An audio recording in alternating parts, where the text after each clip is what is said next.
Happy birthday dude. Thanks man. ഇവിടെ എന്ത് ചൂടാടാ. ഇവിടെ ചൂട് കുറവല്ലേ, ഇത്ര മരങ്ങളൊക്കെ ഉണ്ടാണ്ട്. നിങ്ങളുടെ അവിടെ അല്ലേ ചൂട്? ഞങ്ങളവിടെ ചൂടുണ്ട്, പക്ഷെ എന്റെ വീട്ടിൽ AC ഉണ്ട്. Whirlpool buddy. ഇതാ പിന്നെ നിന്റെ ഗൂഗിൾ പേയിൽ സ്ക്രാച്ച് കാർഡിൽ ക്യാഷ് ബാക്ക് കിട്ടാറുണ്ടോ? അതിന് എന്റെ കാശില്ലല്ലോ അങ്ങോട്ടയക്കാൻ ഇങ്ങോട്ടയക്കാൻ. ഇന്ന് ഡാഡി എനിക്ക് 1 lakh അയച്ചത്, പക്ഷെ പുള്ളിക്ക് ബെറ്റർ ലൈക്ക് നെക്സ്റ്റ് ടൈം ആയി പോയി. കൊറേ ക്യാഷ് ഉണ്ടല്ലോ അളിയാ, പിന്നെന്തിനാ ക്യാഷ് ബാക്ക്? അളിയ, എന്റെ കയ്യിലുള്ളതും നിന്റെ കയ്യിൽ ഇല്ലാത്തതും എന്തോന്നറിയോ? എന്താ? പണം. Because I'm very rich. അളിയ ഒരു മിനിറ്റ്. ആരടാ?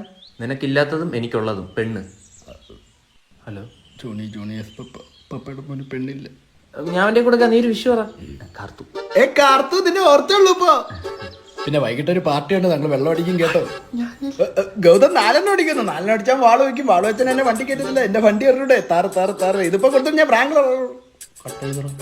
എന്നെ ഭയങ്കര കാര്യം തോന്നുന്നു. പിന്നെ ഞാൻ വണ്ടി കാണുമ്പോ ഭയങ്കര ചൂട്. ഹലോ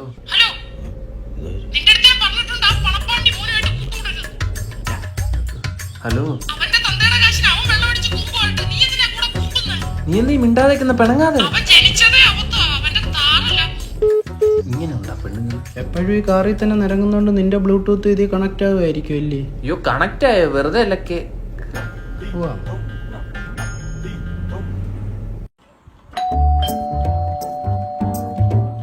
അതെ, ഒരു സൗണ്ട് കേട്ടായിരുന്നോ? ടിങ് ടിങ്. അതിന്റെ അർത്ഥം പുറത്ത് ആള് വന്നതാ. ഭൂമി വളർന്നാലും ഇവിടെ എണിക്കരുത് കേട്ടോ. സർപ്രൈസ്. ആയിരുന്നല്ലേ പറഞ്ഞേ? നാളെ വന്നാ സർപ്രൈസ് ആവില്ലല്ലോ. വാ അകത്തോട്ട് വാ. ഏട്ടാ, ഇതെന്റെ കൊളീഗ് ജിത്തു. മാധവ് ജി. എന്തൊരു അവക്ക് മാത്രമേ ഉള്ളൂ ഈ ഒപ്പനയൊക്കെ. Yes she's my honey. നീ വന്നേ. നമുക്ക് ഹണി കേക്ക് ഉണ്ടാക്കാം. ഓ, ഇറങ്ങി കഴിഞ്ഞാണോ ഹള്ളി? ആരായിട്ട് ഒരു ഷർട്ടും പാൻറ് ഏട്ടത്തിലൂടെ പോയല്ലേ? നീ വന്നേ. ഹസ്ബൻഡിന് വേറെ പണിയൊന്നുമില്ലല്ലേ? ഓഹ്, എല്ലാം നീ ഒറ്റയ്ക്ക് മധു. മതി. എന്താ ചെയ്യുന്നേ? വീട്ടിൽ വന്ന ഗസ്റ്റിനെ പിന്നാമ്പുറത്താണോ നിർത്തുന്നത്? അയ്യോ, ഞാനിവിടെ ഭയങ്കര കംഫർട്ടബിളാ. ഇത് മാധവേട്ടൻ അനിയനാ. എടാ, 2 പേർ പാല് കുടിച്ചിട്ടാണോ? ഈ പഞ്ചായത്തിൽ നിന്ന് പാല് വന്നിട്ടില്ല, വന്നെല്ലാം പിരിഞ്ഞു പോയി. എന്താ നീ നമ്മുടെ പശുവിന്റെ പാല് ഇറക്ക്? എനിക്കിപ്പോ പശുവിന്റെ അകടി പിടിക്കാൻ ഒരു മൂടില്ല.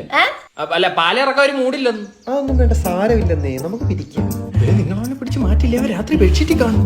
എന്തോന്ന് പപ്പറ്റ് ഷോയാ? ഒരു ബെഡ്ഷീറ്റ് ഒരു തവണ വിരിക്കാൻ പറ്റൂ. നല്ലൊരു സഹായം ആയിക്കോട്ടെ എന്ന് വിചാരിച്ചു. സഹായം? അവൻ സഹായിക്കാൻ മുട്ടിയിരിക്കുക. മധുപോയി നമ്മുടെ ജിത്തുമോൻ കാശാലക്ക്. ആ കല്ല് പുറത്തൊന്നുമില്ല, നീ ഒരച്ച. ചേട്ടാ, എന്തു ചെയ്യുന്ന? ജിത്തുവിന് ഇതൊക്കെ ഇഷ്ടമാന്നേ ഇല്ലടാ. മോള് പൊക്കോ, ജിത്തുവിനെ ചേട്ടൻ നോക്കോളാം. മതി, നീ കഴിവ്. സംഗീതത്തിൽ 7 സ്വരങ്ങളാണുള്ളത്.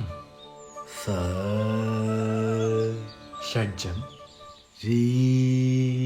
ഋഷഭം. ഇതിൽ നിന്ന് ഞാൻ എങ്ങനെ ലളിതഗാനം ഉണ്ടാക്കിയെടുക്കും?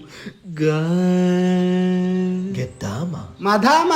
എടാ, ഗാന്ധാരം. മാതളം, ഓറഞ്ച്. എടാ, നീയൊക്കെ ഇവിടെ എത്ര നാളുകൊണ്ട് ഇങ്ങനെ ഇരുന്ന് മൂളുന്നറാ? മാഷ് ബ്രോ കുറച്ച് ബീറ്റുള്ള സോങ്സ് തരാൻ പറ്റുമോ? എങ്ങനെ? ലൈക്ക് മാഷിന്റെ ദേഹത്ത് ലോറി കേറി എങ്ങനെ എടുക്കും ബോഡി, മാഷിന്റെ മോള് ഒളിച്ചോടി കൂടെ ഞാനും ഓടി. നിന്റെ തന്ത ഈ പിച്ചും പേയും മാറ്റി ശുദ്ധ സംഗീതം ഉണ്ടാക്കാൻ വേണ്ടിയിട്ടാണ് ഇവിടെ കൊണ്ടുവന്നിരുത്തിയേക്കുന്നത്. മാഷെ, എനിക്കൊരു പുതിയ പാട്ട് വേണം. എന്റെ അവിടെ നിങ്ങളൊരു സംഗീത മാഷല്ലേ? സംഗീത മാഷാന്ന് പറഞ്ഞ കൈ പാട്ട് വേണോ? അങ്ങനെ ബാങ്കിൽ പണി എടുക്കുന്നവന്മാരുടെ എല്ലാവരുടെ കയ്യിൽ കാശ് വേണമല്ലോ. അല്ലേ? മാഷ ആദ്യം കമ്പോസ് ചെയ്ത പാട്ടേതാ? അത് ഞാനും ദാമോദർ മാഷും കൂടി ഒരു പ്ലാറ്റ്ഫോമിൽ വേദി പാടിയ ഒരു പാട്ടാണ്. ആ പാട്ട് മതി ഞങ്ങൾക്ക്. അതങ്ങനെ പാടാൻ പറ്റില്ല. മാഷ, ആ പാട്ട് പറഞ്ഞു തരുവാണെങ്കിൽ 6 മാസത്തെ ഫീസ് ഞങ്ങൾ ഇപ്പൊ തരും. അങ്ങനെയാണോ? ആ. പ്ലാറ്റ്ഫോം നമ്പർ 1 സി ഗാഡി ആ ഗയാ. എന്താ അത് എട്ടിപ്പിടിച്ചതാ. കെട്ടിപ്പിടിച്ചോ? ആരെ? നിന്റെ തന്തേ. പാട്ട് കേക്കടാ. നോട്ട് ചെയ്യട്ടെ. ഉമ്മ ഖദീജ വാപ്പ കോയ ഉപ്പ ഹീറോ ഉമ്മ മീൻകാരി സന്തോഷത്തോടെ ട്രെയിനിൽ കേറി ബോംബ് പൊട്ടി തവിടെ പൊടിയായി. മാഷെ, കോപ്പി റൈറ്റ് അടിക്കത്തില്ല. ഞാൻ ഈ പാട്ട് റാപ്പ് ആയിക്കോട്ടെ. പിന്നെന്ത്? ഉമ്മ ഖദീജ വാപ്പ. Thank you. ചേട്ടാ, എനിക്കൂടെ ചാൻസ് വാങ്ങി തരൂ. ഞാൻ നല്ല നടന. നിന്റെ അടുത്ത് ഞാൻ പറഞ്ഞു എന്റെ പടത്തിൽ ചാൻസ് ഇല്ല. എന്തോ ചാൻസ് ഇല്ല. സ്ക്രിപ്റ്റ് നോക്കി വരുന്നത് മാറിയില്ല. അല്ല, സാറ് വിളിച്ചായിരുന്നു. തന്റെ അടുത്തല്ലടോ, അവന്റെ അടുത്ത്. സാർ, ഈ സ്ക്രിപ്റ്റിനകത്ത് എന്തായാലും എനിക്കൊരു റോൾ ഉണ്ട് സാറേ. സാർ ഒന്ന് കേറി വാ. സാർ, നമ്മുടെ കഥാപാത്രത്തിന്റെ പേര് ബൈജു എന്നാണ്. ബൈജു ഞാനേ സങ്കല്പിച്ചോ. സാർ, ഈ ബൈജു എന്ന് പറഞ്ഞാൽ ഭയങ്കര കാമായിട്ടുള്ള ഒരു വ്യക്തിയാണ്. എടാ, കാമടാ, ശാന്തം. അതല്ലായിരുന്നില്ലേ? അനിയെ സർട്ടിഫിക്കറ്റ് ആക്കല്ലേ. അങ്ങനെ ഈ കാമം ബൈജു കാമായിട്ടുള്ള ബൈജുവിന് ഒരു കാമുകയുണ്ട് സാർ.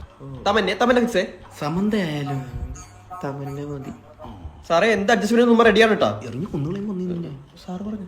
അങ്ങനെ സമാധാനമായി പൊക്കോണ്ടിരിക്കുന്ന ബൈജുവിന്റെ ജീവിതത്തിൽ ഒരുപാട് പ്രശ്നങ്ങൾ വന്ന് ആപ്പിലാവുകയാണ് സാർ. ഓ ബൈജൂസ് ആപ്പ്. നിന്നെ വെച്ചാ ഞാൻ ആപ്പിലാവും. താൻ ബാക്കി തൊല്ലി. അങ്ങനെ നമ്മുടെ ബൈജുവിന്റെ അച്ഛൻ ജവാൻ അടിച്ചടിച്ച് വൃക്ക തകരാറിലാവുകയാണ് സാർ.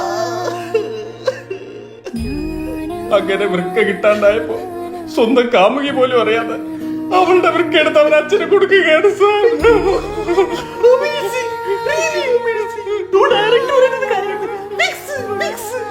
ഇറങ്ങിപ്പോടാ സാർ നിന്നെ ഞാനൊരു മാന്യനായിട്ട് തെറ്റിദ്ധരിച്ചു പോയി.